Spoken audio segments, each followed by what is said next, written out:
Hello and welcome back to my YouTube channel. In this video, I'll be going through the solution to exercise 1.10 of the C programming language textbook by Brian Kernighan and Dennis Ritchie. Now, exercise 1.10 says to write a program to copy its input to its output, replacing each tab by a \t, each backspace by a \b, and each backslash by a \\. Now, to do this, we need to first read and user input. So I'm just going to use a basic while loop as the book does thus far. And we will be using getchar, and we'll keep on reading input until we hit the end of file. Now, the first thing we need to do is check if the character that we just read in from the user was a tab. So we can do it with this if statement.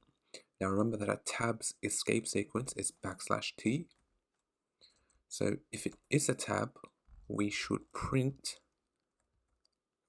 \t, but we can't do this because that's an actual tab. So we need to just print a \. To do that, you hit \. So two backslashes will just tell the compiler that, hey, I just want to print one \. This is not an escape sequence. And then we just put a T. Next, we need to check if the character that we just read in was a backspace. And so we do a similar thing here with another if statement. And if it was a backspace, we should print out \b. Likewise, a backslash is actually to print out a backslash and tell the compiler we just want to print out a backslash. We don't want an escape sequence. We just do double backslash. And then we hit B. And we also need to check if the character we just read in was a backslash itself. So a backslash is \\. That these two backslashes just evaluates to the actual character a backslash. And if we do have a backslash, we need to print out two more. So that's one backslash, that's two backslashes. Now, this is the situation where we have a tab, backspace, or double backslash, but we also need to just print out characters that aren't any of them. Now, usually we just put an else statement here, but it hasn't been introduced into the book thus far, so we'll just keep on using if statements. So if C, or if the character we just read in is not a tab, now here we would usually use this operator here, but that also hasn't been introduced into the book. So we have to nest our if statements. So if the character was not a tab, we should go ahead and make another check. We have to also check if the character is not a backspace.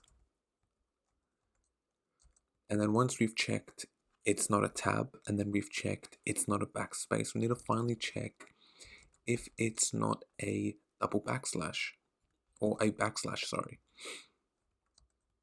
And if all those things are true, then we should just put the character we just read in.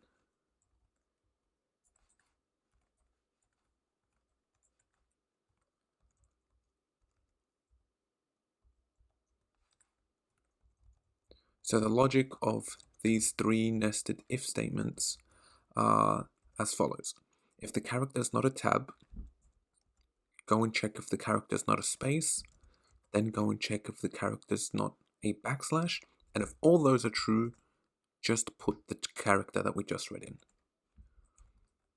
So I'm going to compile this using the GCC compiler.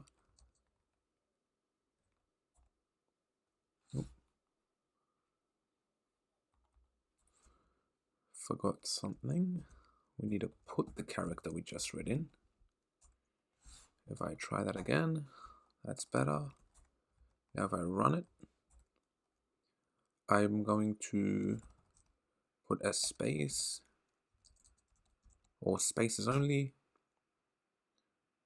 Oh, actually it doesn't work with spaces. Sorry, I'm going to put tabs only. And there we go, we get the backslash t's that we expected. One here, one here, one there, and the last one there. Now I'm going to put a backslash. I'm going to put 2 actually. And nice. We get the double backslashes printed out instead of the single one that we typed in. And testing out the backspace is actually a little difficult. On older systems, I'm pretty sure it works okay, but here, if we just hit backspace, the terminal actually consumes that backspace and it doesn't go into the standard input. But if we were reading from a file, it would work.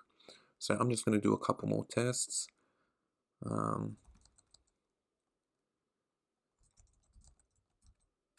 if I do 2 tabs?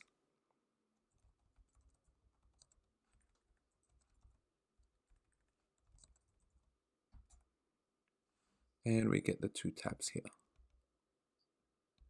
And if we just do backslashes only, and we get twice the amount of backslashes. Now that will be all for this video. Thank you all for watching, and I'll see you all in the next one. Bye bye.